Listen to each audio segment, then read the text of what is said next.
So, as an introduction, then, there you go. we're talking about things we've added to our training or our syllabus. Mm-hmm. So, shall we go? Off we go. Wow. Well, we'll crack on, mate. That's a fucking introduction. Yeah. I'm trying to think. So, I mean, we went through last time, didn't we, in the order that they do it. So I've actually got a similar order still for what we do. And depending on grade, depends on what get added. But I think, so obviously the obvious one is probably bunkai, which you could class as bunkai, oyo, henka, whatever you want to call it. We class it all under this heading bunkai, just to make life easier. So that has been added to our syllabus. Everyone does it from the start. And obviously the difficulty, complexity, the thought process behind it varies as you go up the grades. Can I say though, we did bunkai, but it was bollocks. So it was part of, actually it wasn't part of the syllabus, but it was part of our training. So, but it was the block, punch, kick type bunkai from different angles as well. So I could fucking defend myself from all 4 points of the compass. If they waited to attack you. Yeah, only if. So yeah, we did do bunkai, but it was bullshit really. So, so yeah. Go on, you get add more to that, Andy, about the bunkai. So I think I stole the method that we use pretty much, or the way it's done generally, off Ian Abernathy. So basically they show the bit of kata they're going to do, then they walk through the bunkai, talking through the strategic and I don't know, the tactics and what they're doing, and then they do a fast version of it. And that's basically how it's marked. Obviously for the lower grades, you teach it to them, you show them all these different ideas and what they're doing. And then as you start getting into the Dan grades, well, actually before the Dan grades, because most people pick it up quicker, they start making up their own stuff with their own influences. So obviously you look at Alfie's and you see more Aikido type stuff. So if you look at the start of Pinan Yondan for you people who don't speak proper English, it's I mean, if you saw it, bro, you go, oh, he's just doing Aikido. It looks just like that. Whereas someone else who's got different influences does different stuff.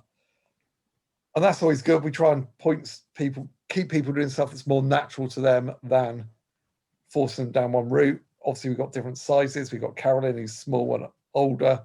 And then we've got, I don't know, Dave, who's young and fit. Fucking hate that bastard. And they do different things because they work in different ways. He's very explosive. Carolyn, I try and keep to a very set tactics. You're always going for this. Whatever you do this, but you're going for these two sort of things. And so yeah. But we do work through the Heian Kata to start with. That's our.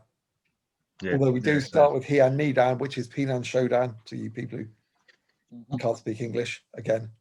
Because that's the way they originally were taught, and that makes sense for the bunkai we teach.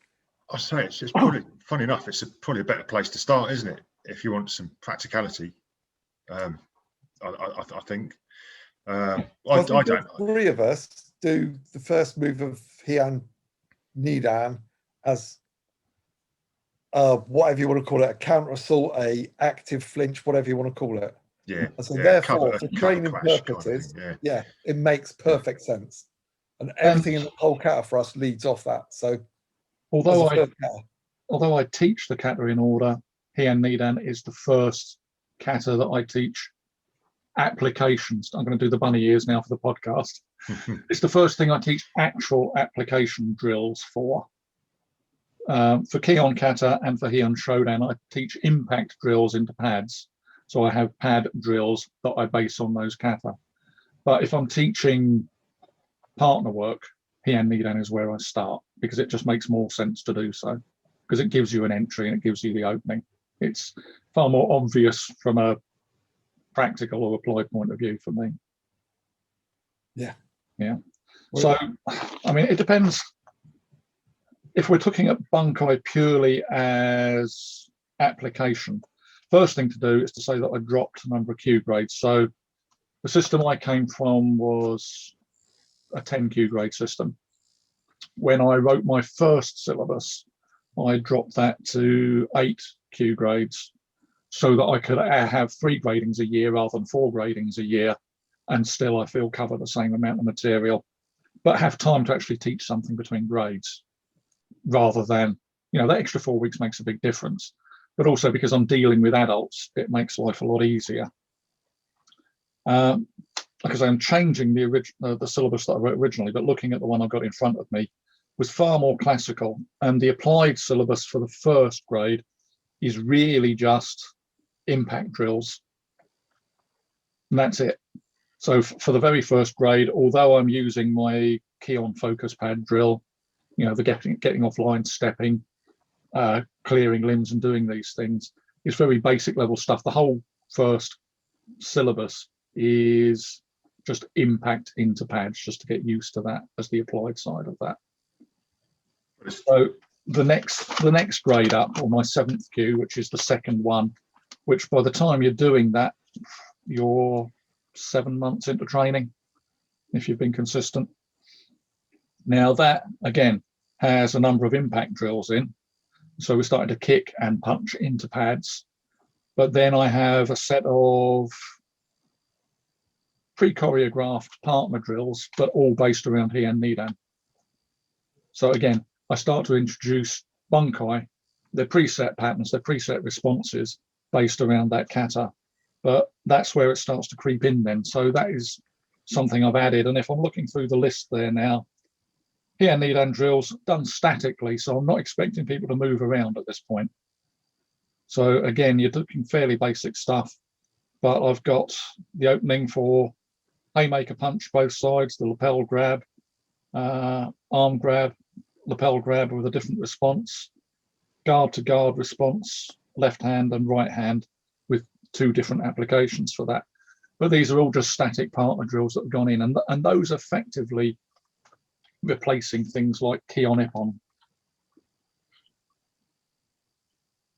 Yeah. So yeah, that's all right. Yeah. So if we're talking about bunkai, then it's agreed that we've all added it to our syllabus.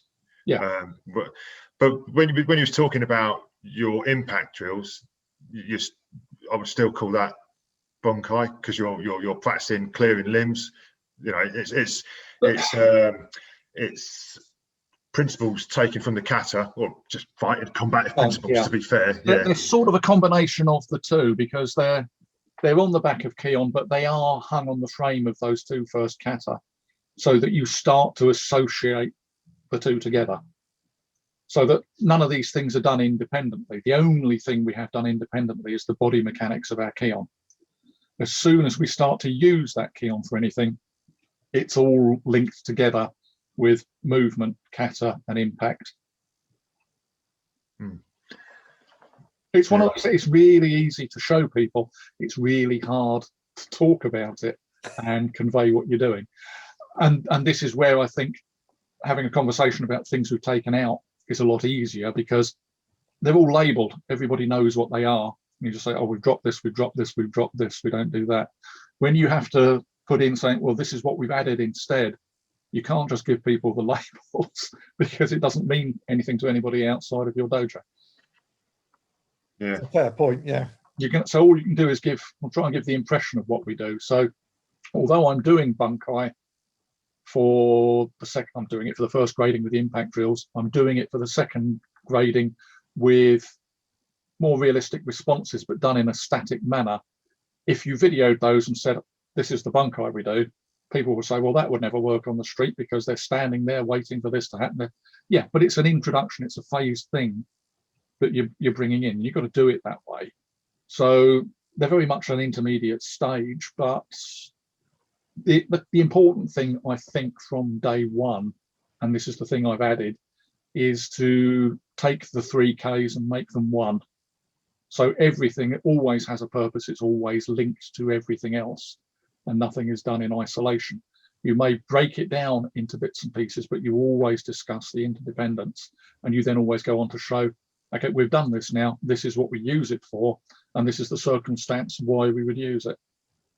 so that you never lose that link. But yeah, that's just my thinking at the stage. But like I say, the old syllabus, it's a bit of a crossover because I was hanging on to trying to teach the classic syllabus as well as that. And that's the side that's sort of disappearing to a large extent.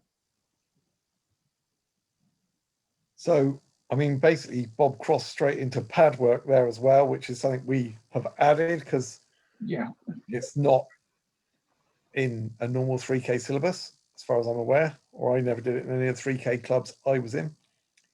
And again, pad work starts from very easy stuff like you've done some key-on techniques and basic technique. You're also going to do that technique on a pad. We have people hitting pads from the first time they come in the dojo. Yeah. And I find it quite amazing when people come from other dojo and have got some amount of grades and they've never hit anything in their life.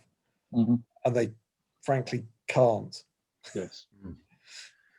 Yeah, we added it as well ages ago. I think when I left the big association, pad work, it did happen, but it was once in a blue moon. I don't think anybody owned focus mitts. It was just the kick shields. So, you know, you're generally you was punching sort of chew down or midsection punches onto the kick shield or doing your kicks on the kick shield. And I say that was once in a blue moon, but we have pads out every session, you know, because I think you need feedback from what you're doing. So you get that feedback from the pads or from people, you know, so punching air like we did for years, there isn't any feedback at all from that, is there really? You can get good at technique, but you can't gauge your power. You can't, you know. See, I don't know. Are you actually getting good at technique by doing that? If you can't transpose that onto actual impact, it's a different thing. You're not sure, are you? I think you can. I think you can get, because you're getting good body alignment for hitting. You know, all those things that you used to get told. You know, the old chin behind your belt. Well, if you're leaning forwards, okay, you can put your body weight into a punch. Yeah. And you might lean forwards a bit, but if you lean forwards too much, you're off balance and you're prone to counter attacks and stuff like that. So, you know, I think there is value to that, that little bit of air punching, but I don't think we should be doing it for as much as we did. Well, that's where I still do my key on, because that is where I'm breaking down the body mechanics. But I just think a lot of punching without punching anything becomes counterproductive after a while. Yeah. I mean, one of the things for air punching at the start is if you get someone come in the dojo, and, you know, not wanting to generalize, but I will, but men especially, if you put a pad in front of them, they want to twat it really fucking hard and show how hard they can hit it. Yeah. Especially if they're young men, they're like, yeah, fucking, I can do some of that. And they don't worry about any body mechanics or any alignment. They just fucking twat it. And if they got bad alignment, they haven't got that. They can't do it. And so they have to concentrate on what they're actually trying to learn. But also, if they got bad alignment the first time they hit that pad, you know, if they're wrist buckles or something, that's it. You know, if trying to hit it. You've got to build it up slowly, like everything else. But pad work definitely has been introduced. It's been doing it for years, actually. So it's been introduced, but been doing it for a long, long time. And it's one of the most fun things, isn't it? Surely. Absolutely, yeah. Love it.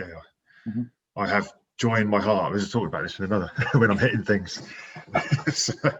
so it makes me happy when I'm training, really. So I always leave the dojo with a smile on my face if I hit something or someone.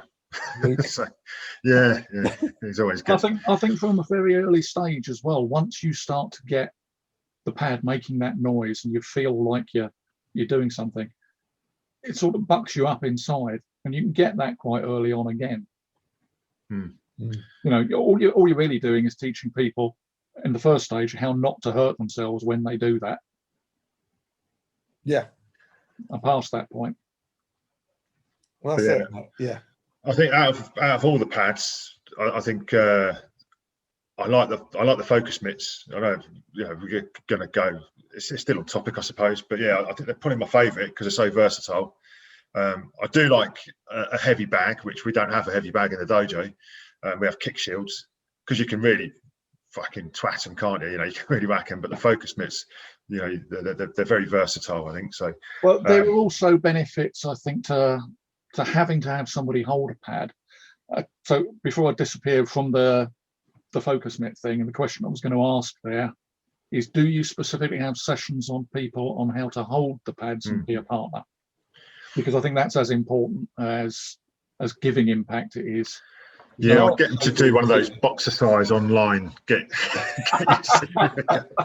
No, I don't really. So holding pads, and I tell this story to all the people when I'm trying to teach them how to hold pads better. The best pad holders in Thai boxing, I've been told by someone who trained in Thailand, get paid more than the Thai fighters. It's a skill. It's such a skill. Yeah. And there's so many people are so shit at holding pads. So if you go on a course where you're holding pads and the person holding them is shit, you may as well not bother being there. It's just frankly awful. Mm-hmm.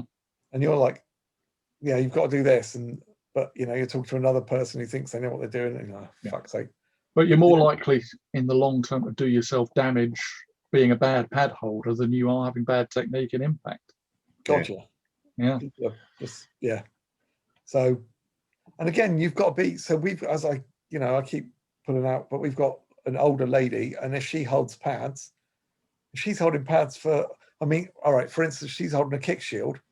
I'm not going to make her hold a kick shield for me or for someone if we're going for full power. She's going to fucking kill her, frankly. And so you say to people, you've got to teach people to calm down. And if the pad holder is not someone who can take the full power, practice your accuracy, practice different things you could do with it. Practice pulling your punch so you can do it when you're sparring. And people just don't realize pads can have more than just how hard can I twat the fucking thing. Well, again, another thing that I think is an important point of pad holding with both focus mitts and with kick shields particularly is it is a way of introducing people who've never been involved in contact into receiving contact and what's coming in and how to ride it and what to do with it. So it's, it's a relatively risk-free way of doing it if you teach them right in the first place. But it's still an important lesson, is learning to receive impact, and pads are very useful for that. Yeah. And it's a workout in itself if you're on the pads for long periods of time. Good God, yeah.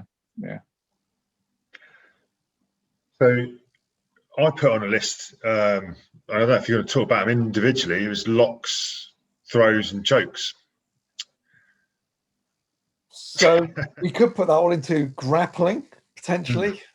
It depends, we've got all those in ours as well. It all ties together with kata. It's all bunkai. It's all in kata. It is, I suppose if you put it in as grappling, you get the grapplers. They ain't grappling. There is that issue. It's a funny one actually, because there was an issue a little while ago, was it, with the anti-grappling techniques. I just prefer the term a fucked up tangle because you don't upset the grapplers. And it's quite. Well, that's the thing. It's labels again, isn't it? And everybody's got their own labels, and they get very defensive if what you're doing using those words is not the same as what they're doing. And karate people do that all the time. Absolutely. That's not karate. This is karate. It's a tricky one. But again, because as soon as you start talking grappling, I'm completely off the list again now. As soon as you start talking grappling, the picture in 50% of people's heads is rolling around on the floor. So not an upright fucked up tangle. No. So yeah. I thought you said fucked up tango to start with. It's kind of like that as well, isn't it? Really, it's fucked up tango, tangle. Tangle. I like tango. I'm going for tango. Well, that's actually it sort of works if you're old enough to remember the fat man with the big splat. Well, I was thinking more of the actual, the actual tango dance myself. I was. Well, that again, it's just fucking movements. But if you look at the tango, I'm sure you could come up with some pretty good applications for it. Could be a new. You just need to see me on the dance floor. That's a dangerous thing in itself. Everything just looks like a fight, doesn't it? My dancing does. Throws, locks and that, you start teaching them individually and as a drill, as a one or two person drill, whatever you want to call it. And then you can progress them into more scenario or tactical based, or when would you use them, blah, blah, blah. And that happens going up the grades again as well. Yeah. More throws, or they get more locks, and they get different strangles. So, just out of curiosity, I mean, I done a bit of judo, probably about 18 months, so not enough to be fucking excellent at it, but you know, got a good understanding. But I've done Aikido and Aikido Jiu-Jitsu for best part of 10 years, I suppose, because that's where I thought, you know, my karate was lacking in locks and throws. So yeah, I did that to sort of expand my knowledge, because obviously if you're going to put it in your syllabus and teach it, I mean, it's all in karate, but I think you need to get your info from somewhere initially if you've not found it in karate. If that makes sense. Yeah. See, I have a problem with that term, not from the way we use it, but purely because you see it all the time. Whenever anybody posts a clip of something from someone, oh, we do that in karate. No, we don't, because yeah, all right, you can look at a cat and say, oh, that shape's there. Do you train that way? But this is it, yeah. Then you haven't got it in karate. If you're not training it as a thing, then you haven't got it. Yeah, so it's, again, it's off topic, but it's just terminology. Because that was one of the things that got me thinking, because I think a lot of people are putting throws and locks and stuff in their karate, but where they're getting their info, or how much are they training it? Like I say, I've trained it for a long time to be able to teach it to a, you know, what I think is a reasonable level. And then also that point, and the other point is you've got X amount of training time. What order are you prioritizing? If you want locks and throws and strangles and X and Y and Z in your syllabus, what is your priority? Are you going to teach throws for as much time as you're going to teach striking? No. I would say no, not for karate. No, not at all. No, well, I don't teach throws at all. I teach trips and takedown and off balancing and putting people on the floor, but I don't do throws. So how can I teach them to other people? I'm no good at them. I've never spent the time on them, so they're not on my list. And when I say to people what I do a subset of the skills, but these are the skills I do. I stick to the things that I'm good at. So I'm not trying to be all things to all men and put things in my syllabus that I don't know about.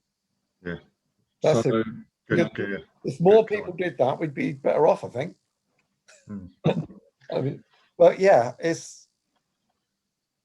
And to be honest, I mean, I always say to my guys, the chances of you doing the big throws, the proper throwing throws, rather than the easier trips and that, is pretty small in a real life situation, because you're probably going to be attacked by someone bigger than you. You're probably going to be attacked by, I mean, and unless you practice them a lot, you're not going to pull them off. Well, that's the thing. If you're good at them, then you have a chance of doing it. If it's just, oh yeah, we spend 10 minutes a week on that, then yeah, if you're not good at it, don't do it. I just work on the things that are likely to happen. So we get in a tussle. Yeah, okay, well, if you just do this and shift your weight now, as long as you've got yourself behind the other guy, you can put him down on his back. Things that present themselves readily rather than things you need a skill set to set up is what I do as far as throwing is concerned. I mean, if you look at, I did a video and I think in it you've got where someone comes and jumps on your back and you basically do the movement for a hip throw, so that even though you're getting taken down, you will not land up on the bottom. Yeah. But that if you can do a hip throw, you can do that. Yeah, I was saying, in that situation, that's a gift as well, isn't it? If someone's jumped on your back, that's just, you just throw them over your shoulder, can't you? You know, so that is gifted you the technique almost. Otherwise, if you're face to face, you've got to turn in, you've got to get your hips lower, and you've got.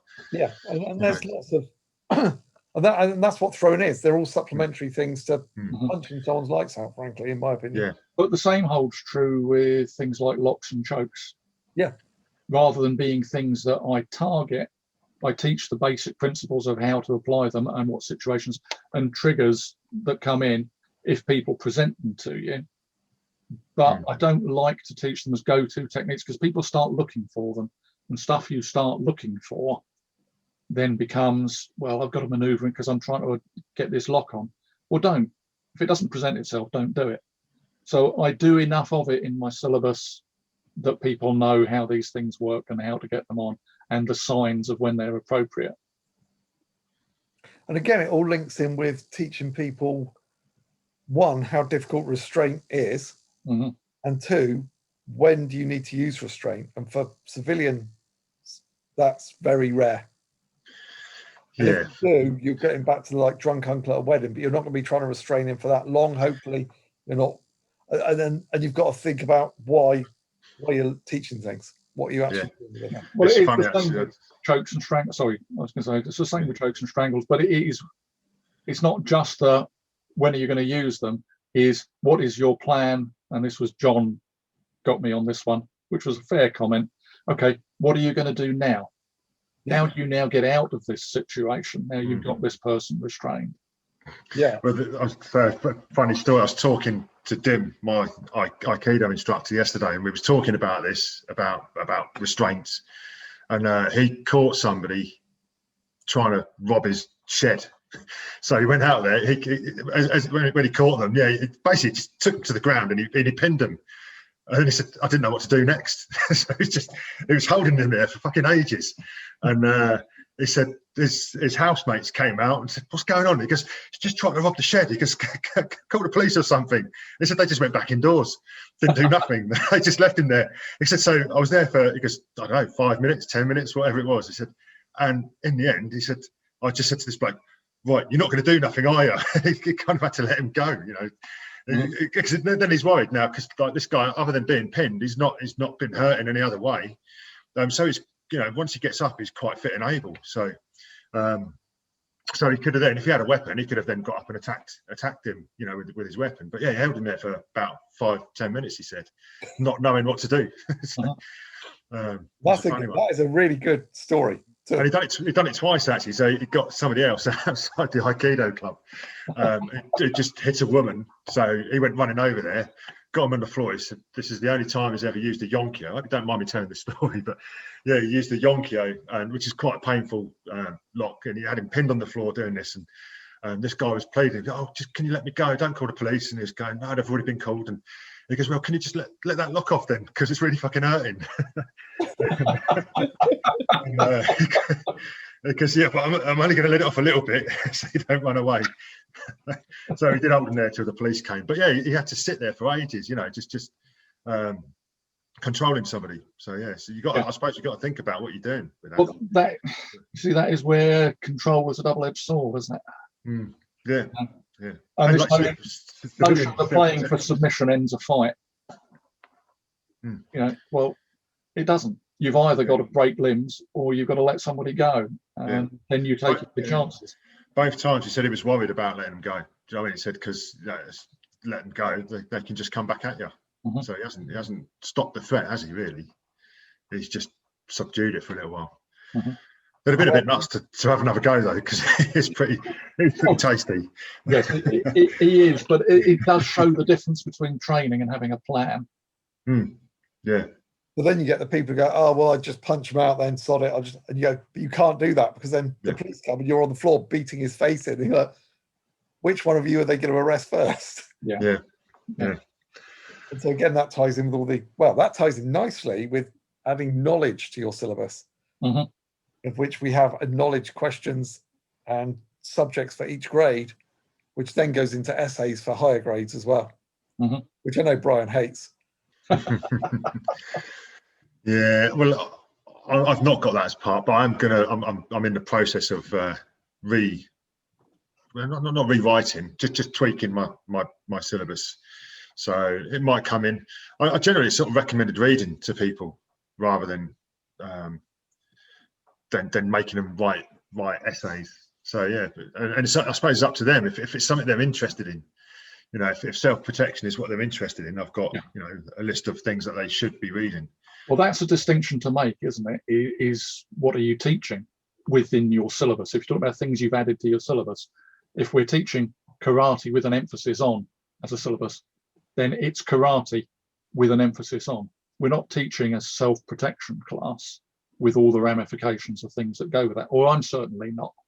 When I say we, that's a bold assumption. It's not what I do. I teach a martial arts class and we cover these things, and I teach practical stuff on how to hurt people effectively. The technology of violence was a term I coined donkeys years ago, but that's what I'm studying. I'm not studying legal implications. I'm not studying all the soft skills in my class. These are all things we refer to. These are all things we cover, but they're not in my syllabus because that is not the aim of the syllabus of what I'm teaching. So we do teach a lot of that stuff. They've got to practice themselves, obviously. She can't just go, you must be more aware. And they go, I am now aware.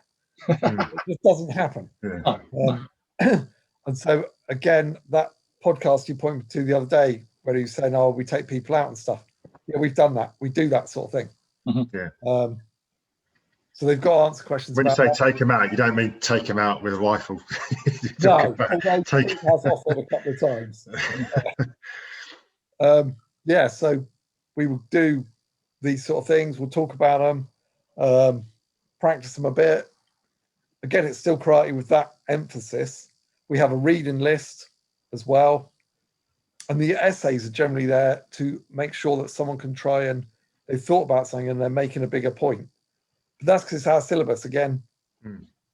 If so if you want to be a sort of I think essays start from first Q.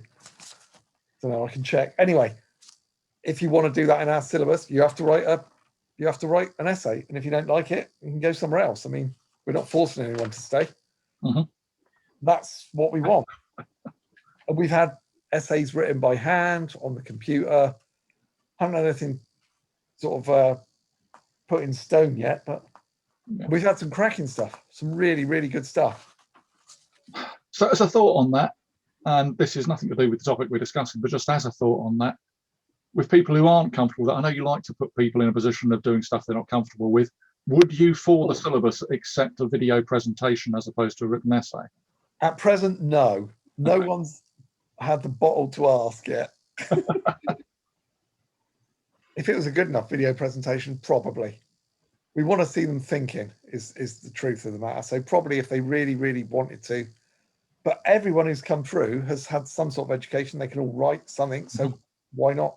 We're not, well, to be fair, fucking hell, some of them need some real good grammar checks because they're shit. But yeah.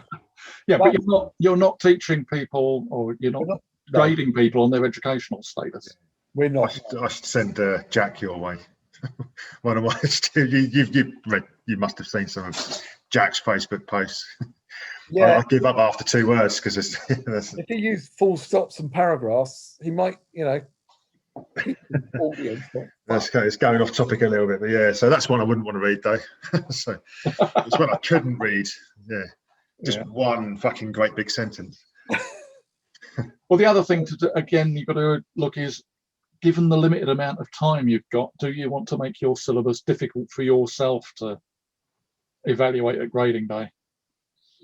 Well, we don't read them on grading day. They have to be submitted early. So we read them before they even get there.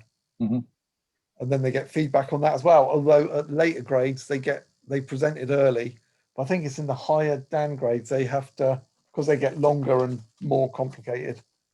I think one of them, they get some time to present their essay and what findings they've had and how they did it. But we've got lots of stuff at higher Dan grades of explaining stuff and what you're doing. And this is where it does, as you were saying earlier, Bob, gets more complicated because you have to start talking about how the Dan grades work, why they go in that direction, what we mean by this. And it does start getting complicated to just talk about over a podcast. Yeah. Because at the moment, really, we're talking Q grades. We've added some stuff in. When you get to Dan grades, it's even more complicated. It's not and like I say, this is because you can't just label these things. Yeah. Well, I mean, we're talking about syllabus here. Was that what the topic? I've got a really shit memory. was we talking about that was it just things we've dropped? And because I mean, does it have to be? Because some of the things I do in training are not necessarily on the syllabus, So that's a bit like we were talking about the other day with teaching syllabus and training syllabus. So pretty much we try and touch on most things that we train, and that'll be a touch. So the skills you've learned and the drills you've done, etc., will lead you to be able to do part of the, say, the grappling or the sparring or something. You don't get tested necessarily on all the drills we do. Yeah. Why? That's sort of the thing with my syllabus, is that with the training, everybody's pretty much doing the same thing on the same night. There are so few of us anyway that, all right, we teach basics, we teach the skills, we get you up to a level. But when we're doing our general training, everybody's doing pretty much the same thing, and you just do it at the level you're capable of. But the grading syllabus and the stuff that's in the syllabus for your level is only a subset of that. So you will be doing things that aren't on your syllabus for a large part of your grading, a large part of your training, rather. So it's just it's difficult to split it out. I'm not saying, okay, these grades do these drills, these grades do these drills. Everybody does the same stuff. So it's a fairly holistic thing. And then you have to pull bits out to say, this is what you need to be good at or competent at for your next grading. Yeah. So I was just looking at the list. It's a very short list I wrote, but I noticed I put chaos drills in there, which I've added to training. And I did say thanks, Andy, because I think that's where I've got it. Or possibly from Rory, actually. I think I've probably done it first time with you, Andy, and when Rory was at Suju, I think he did a sort of variation of a chaos drill. But they're good fun, aren't they? So, like I say, I put things in my training that are fun as well. So, some fun. And I think because obviously you've taught them in seminars. You have said people don't quite get it sometimes. A lot of people don't get the chaos drills at all. They think it's just a chance to balls around and jump about. And well, that's why I like it. And it's fun because you are doing that. But if they can't see the connection between that and, well, going from the start, basic technique. If you haven't got good technique and you're just hitting stuff like a pillock, then you're missing that. And there's the tactical implications. What are you doing? Where are you going? Why are you doing this? Bits have got grappling in. So you've got your grappling technique. Then that means you'll be seeing your bunkai. So it all fits together. This is just the application of skills you've learned before in a chaotic environment. And this is where chaos drill is a bit of a misnomer, isn't it? Is people just assume it's a free-for-all, whereas what it is a compilation of all the skills you've learned or should be.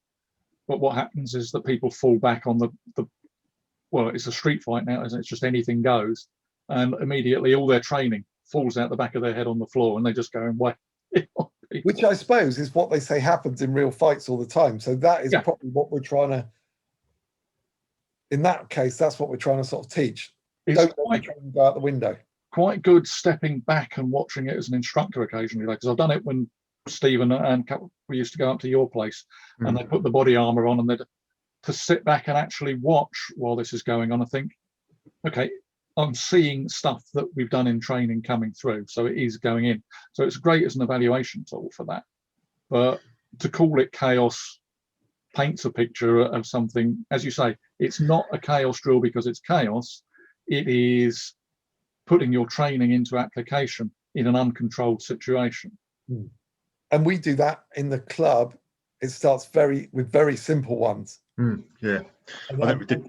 We just do loads of them all the time. Yeah, I remember doing one at the bash actually, which was just a simple wrist grab, wasn't it? So person grabbing has got a focus mitt on one hand and they go and wrist grab. So all it is counter grab and hit, and then they just go and grab somebody else. And that's a really low level chaos, Yeah, and that drill builds up. Yeah, because we had second and third layers to that drill. Yeah. It can go through the roof.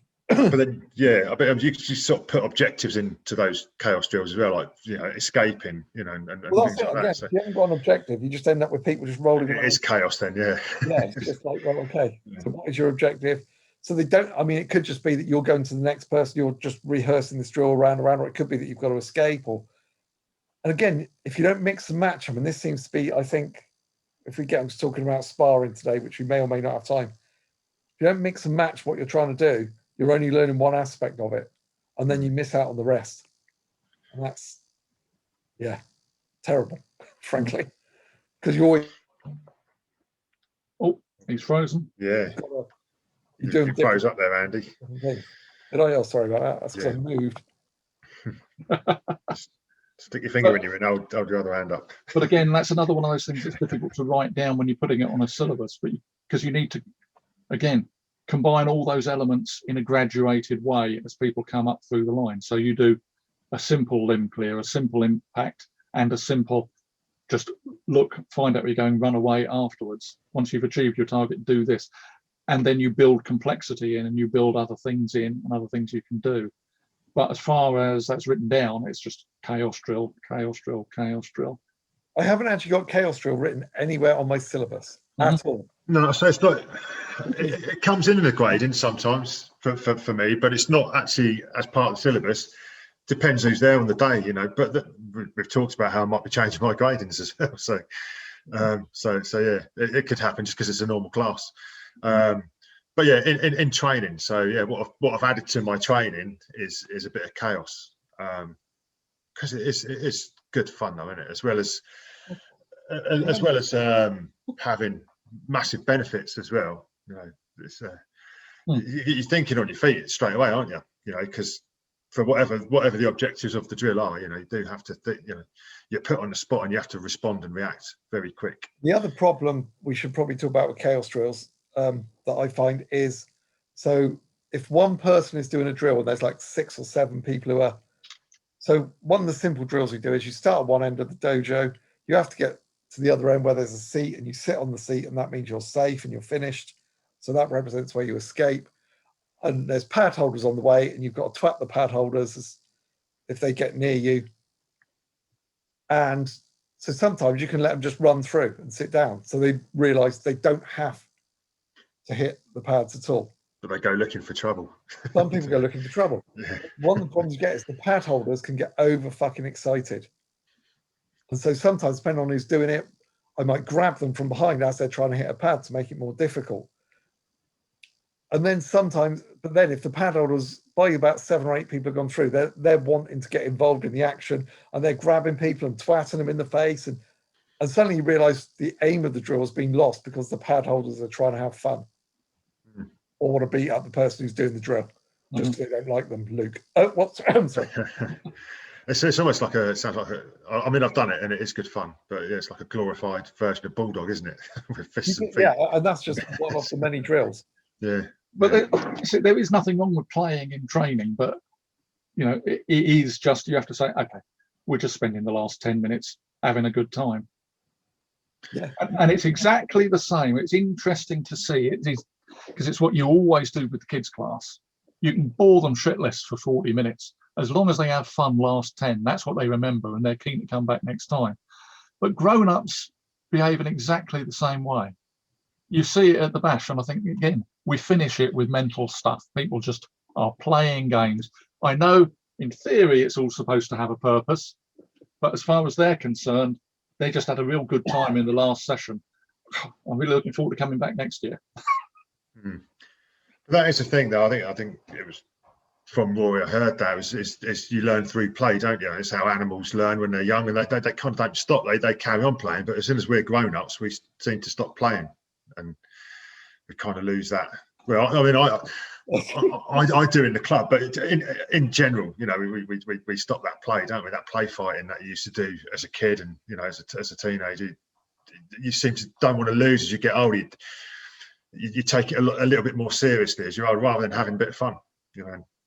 Roughing each other up. Fun is a key aspect. If you're not enjoying yourself, you probably shouldn't be training, frankly. Seems a bit pointless to me. I mean, there's always nights when all of us are like, oh God, I don't want to go to the bloody dojo. You get there, it's a good laugh, and you're glad you went. But I think that's just being a lazy old bastard, frankly. But it doesn't get any easier. So you got anything else on your list that you've added in? I mean, we could talk, again, it's talking about how you teach it is probably more important than what's on it in some ways. So one of the things that, I mean, we could go through loads of stuff. He says, just looking. So when our third Dan is our teaching syllabus.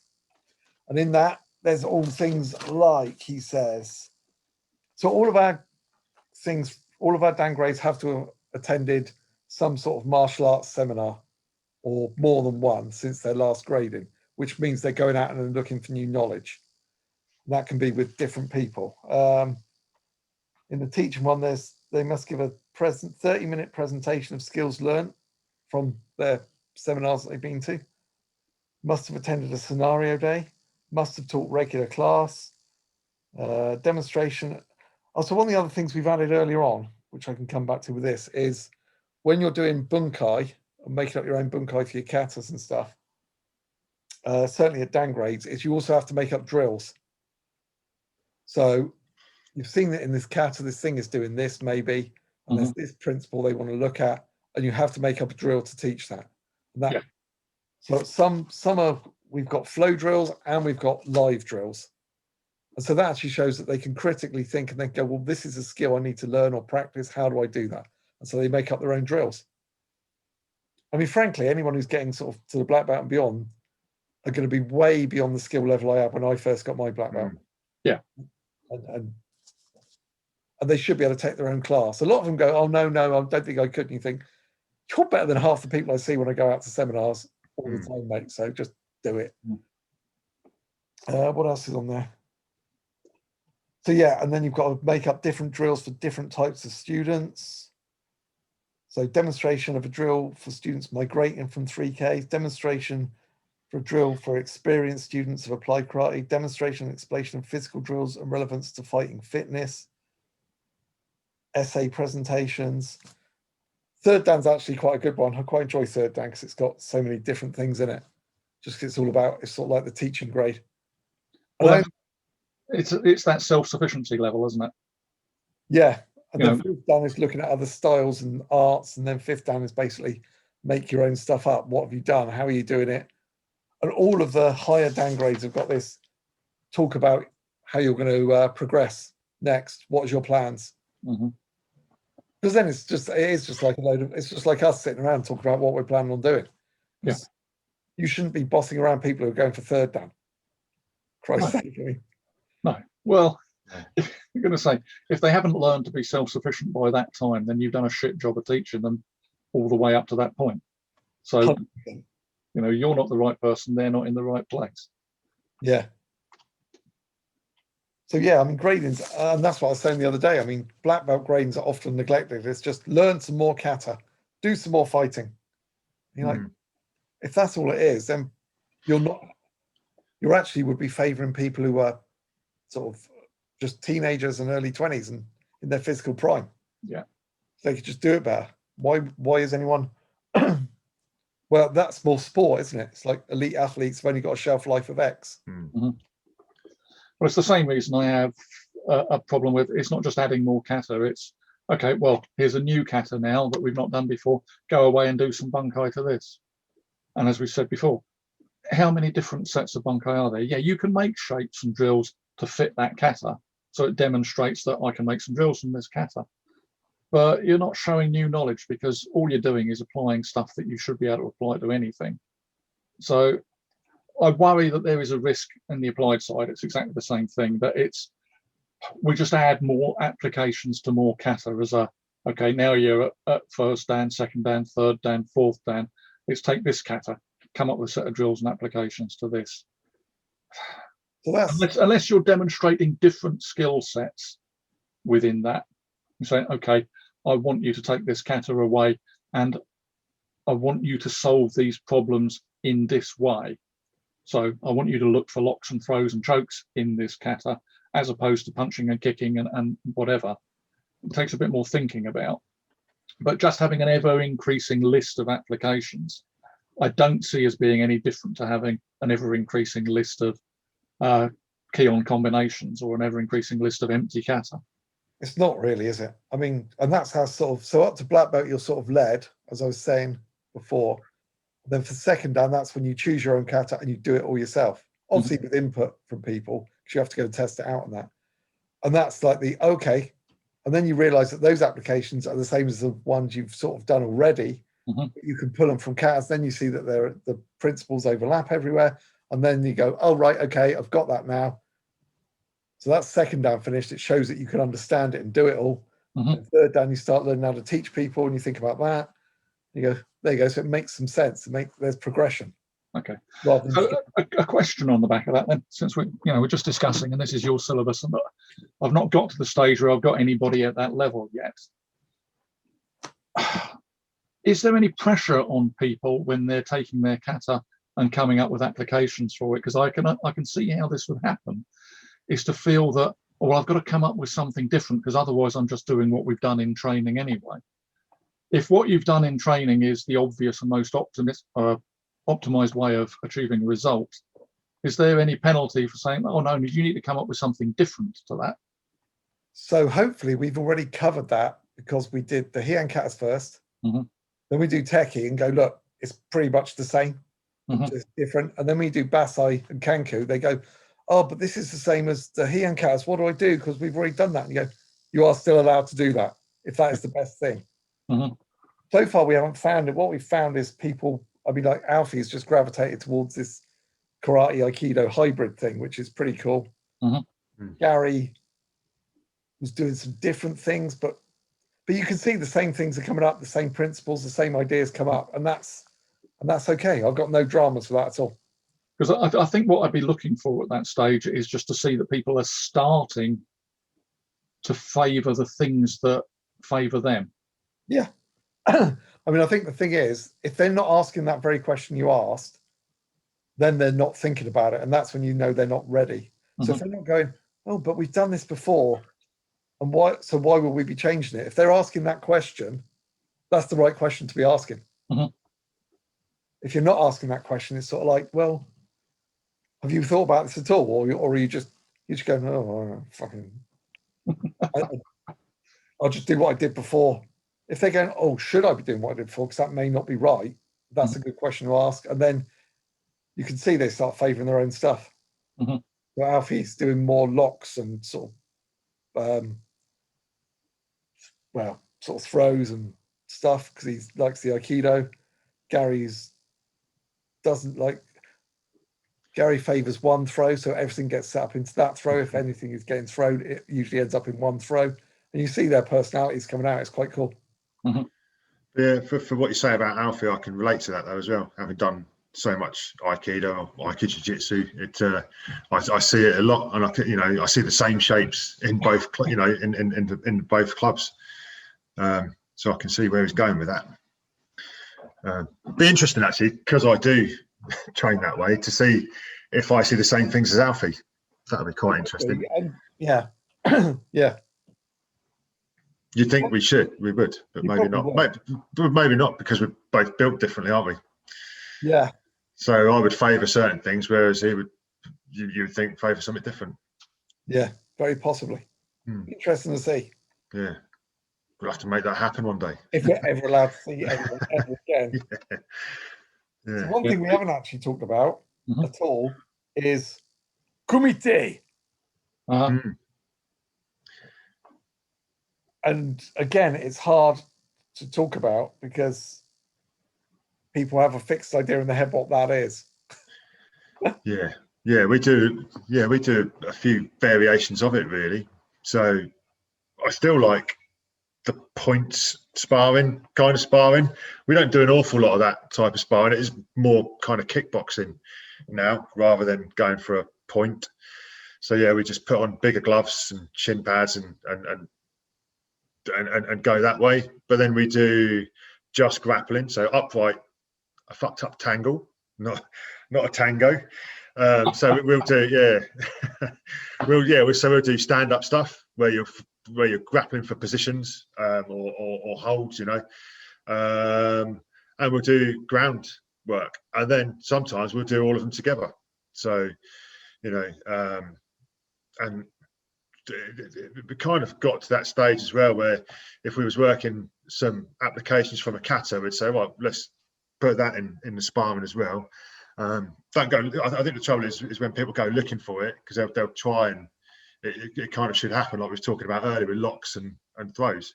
I think if you give them a specific goal, this is they will just go for that only. They're getting pasted. So I think it's an interesting one. But like I say, we do fight all ranges separately and all together. So I don't know what you do, Andy. I've got a good idea what you do actually. But and the syllabus again has strict things that are actually done on the day, whereas we do all sorts of different stuff normally. And I think we do need to get into that as another chat sometime about. That's what I thought we were going to do actually with karate. I thought it could be a big subject. So at the really early grades, again, it depends who comes through your door. So sparring may be people punching you in the face. And we spoke about the two girls who turned up for the two sisters, and they were scared to be hit or hit anyone. And we'd move around and let them punch us, and they'd say sorry every time they hit you. And that's where they start. But you've got to build people up because people are different. Whereas the Gordon who came in before, done jiu-jitsu now, he's quite happily just fucking twat you in the face with no control whatsoever. And so you've got to, but working through, by the end of it, we do standing kumite with no grappling, which is as close as we get the points fighting, fighting in the clinch, escape from the clinch. So it splits out all the skills, pinning people down, so they just got to try and get up and escape, grappling for subs, all in kumite, so all of that together, multiple opponents, and weapons. Oh, that's something I don't do. Weapons. Yeah, that's usually, that ends up as the last one.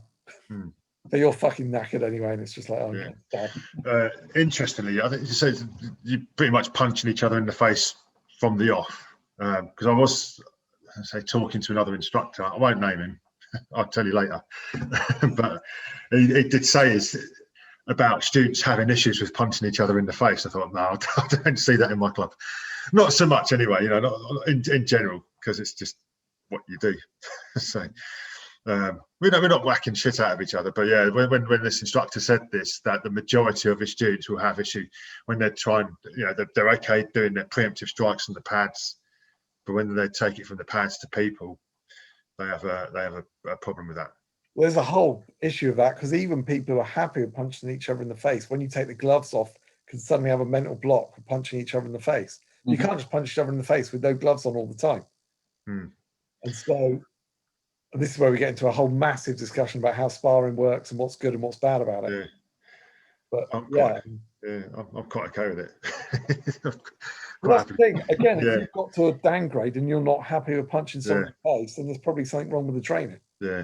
I mean, as I said, so the two sisters came through, and one of them leveled me with a headbutt before she left for university. So, you're like, fucking well done, girl. Scared to punch me to start with. Now knock me down with a headbutt. Love it. So if you have somebody that's got an issue with transitioning from pads to people, then what do you do with that? I mean, because I would say headgear, I think people are generally comfortable hitting somebody with headgear, aren't they? Because I think probably something in their heads telling them this ain't hurting them because they got something protecting their face. Yeah, and it's stages again, isn't it? There's so many things to it. It's like you've got to find out what it is they're not happy about. Why are they not happy about doing it? And again, this happens a lot in self-protection classes. You say, oh, if you want to attack the eyes, I can never do that. I can never do that. And then you're like, okay, have you got kids? Yes. This bloke's trying to take your kid away. What are you going to do? I'm going to fucking rip their eyes out and shit down their neck and fucking cut their legs off. And it's finding the correct motivation. Yeah. It is. I was listening to my chat with Les Budka the other night, mostly because I was listening to somebody else's chat with Les Budka, and I thought, I'm sure mine was more interesting than that, so I listened to that instead. But it's one of those things that when you're going through training, it is finding, part of the training has to be finding out where your personal lines are drawn. And you may be able to be helping people across those lines, but also you need to understand where those lines are. It's the old chestnut saying, you see all the keyboard warriors all the time saying, well, I would just do this, I would just do that. Would you? Do you know that? Have you ever seriously considered that? Have you ever simulated? Have you ever tried that? It's very easy to sit at a keyboard and say, I would just do this, I would just do that. Or go into training and say, oh, we just do this, we just do that, and never really understand whether you can cross that line. Well, it's the classic thing, isn't it? The people who are 100% sure of something are usually the fucking idiots who don't know what they're talking about. Yeah. Because everyone else goes, I don't know. And if you've got to think about it, you're probably more adjusted. Yeah. But again, once you start getting to there's nothing wrong with having lines in the sand that you won't cross. But you need to understand what they are and then work around them to come up with an alternative. if there are things you definitely won't do. And we can try and get people past those glitches. But again, depends if you're trying to train a room full of psychopaths or not. It comes to that moral judgment as to whether you should be doing that. Personally, I don't have any issues with it because that's what I do, because I'm doing it on a theoretical level. That's what interests me in the training, so that's what I teach. But a lot of what I do isn't morally acceptable.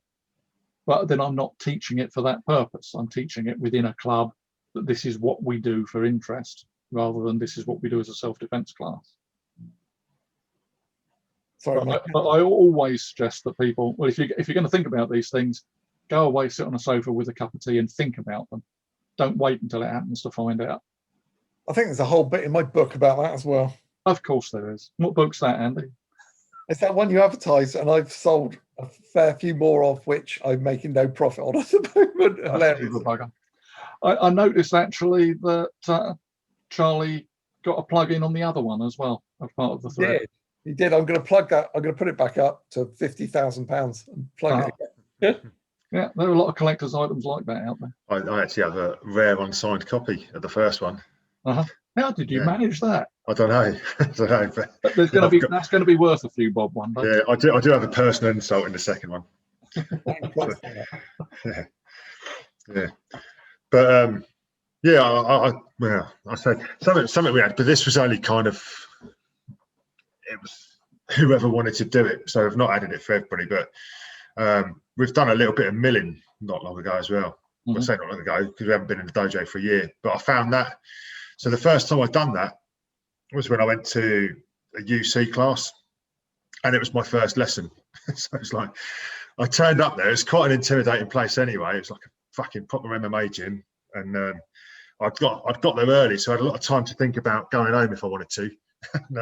So you're sitting there talking to yourself, and no, go on, it's going to be all right. You can stay here. And yeah, so that my first experience of it was there, and it was I suppose being punched in the face isn't necessarily safe, but the way they made it safer was we did it from our knees, so you couldn't really back away. You was both of you on your knees, sort of toe to toe, or knee to knee, chest to chest, whatever, and it's like it's going to wail on each other for 30 seconds. And the nerves were there. You're thinking, this ain't right. Why am I doing this? I've just come in for my first lesson. I got asked if I got a gum shield and a groin guard, and it's like, right, that's good.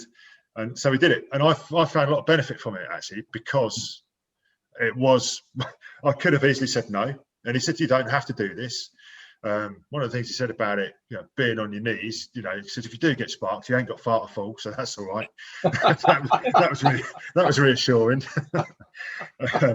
But so we've taken it to that model, and it was, like I say, it was only for people that wanted to do it. So I've got some teenage lads that, they're a bit gung ho. They was up for it. Jack is an idiot.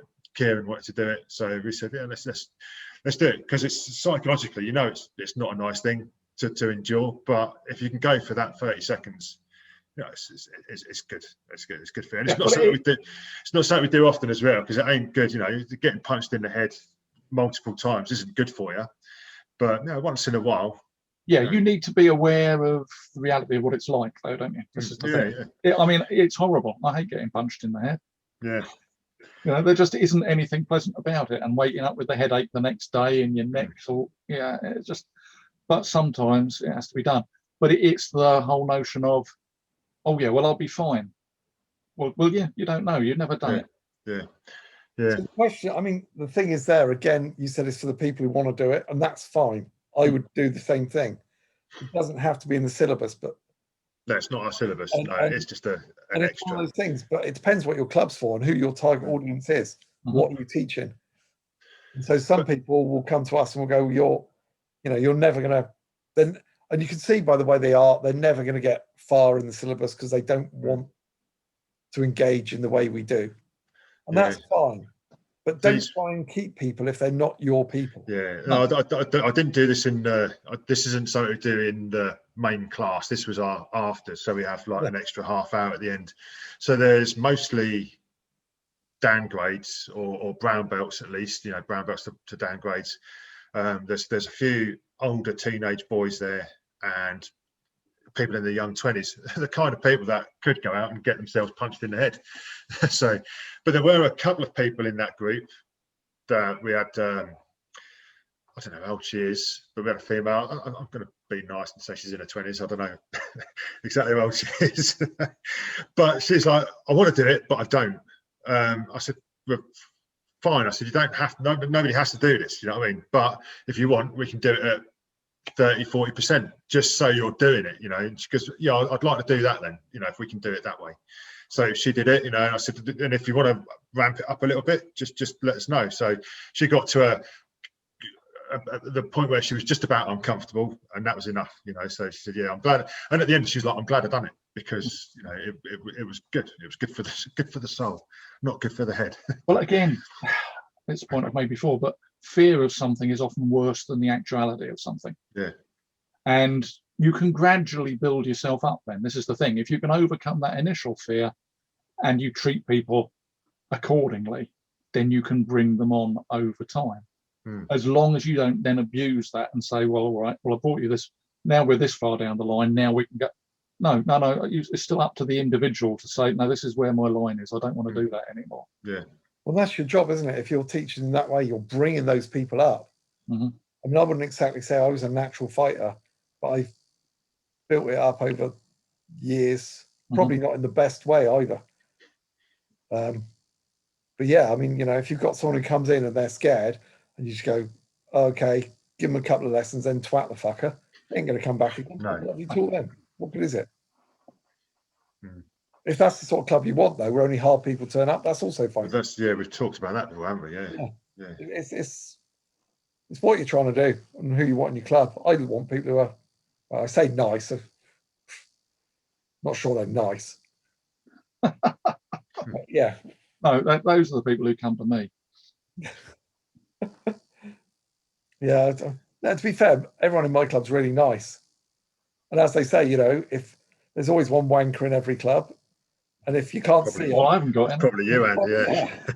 something else. But yeah, I think, well, we've gone on for about an hour now. Then, is there anything you want to add to that? There's just millions of things, isn't there? You could talk about. Yeah, I'd say an hour is probably a good time to cut it off. Yeah. Well, also the thing is that there's a general conversation going on, but what we've added to our syllabus probably started to slide off the topic sometime back. Yeah, well, I thought it's more what I've added to my training as much as what I've added to my syllabus, because they're not necessarily the same things. No. Like I say, like we've been mentioning at the end, I would never put milling in my syllabus because it ain't for everyone. No. But you know, I mean, there's elements of uncomfortableness in my syllabus. People will be uncomfortable with what they're doing. But yeah, like I say, that milling is just a different thing. Like I say, it was the teenage boys I was quite up for it. They're the ones that like the kickboxing type sparring. You know, they like to go a little bit heavier on it and that. So, but I think it's good for them as well. You know. Yeah. They're not made. We're not made of glass, are we? So I think we need to know that as well. You know, know you can take a few knocks and that. Yeah. Like I say, that's why it's important from day one with the pad holding, going back full circle to the beginning, is you can introduce people to impact slowly and build them up over time. Yeah. If they're still with you by the time they got to brown and black belt, then they're the people who are going to be comfortable. Yeah, for sure. Right. Let's wrap that up there then, shall we? Yeah. Till the next time. Buckety bye. Okay, cut the recording there, Bob. Okay.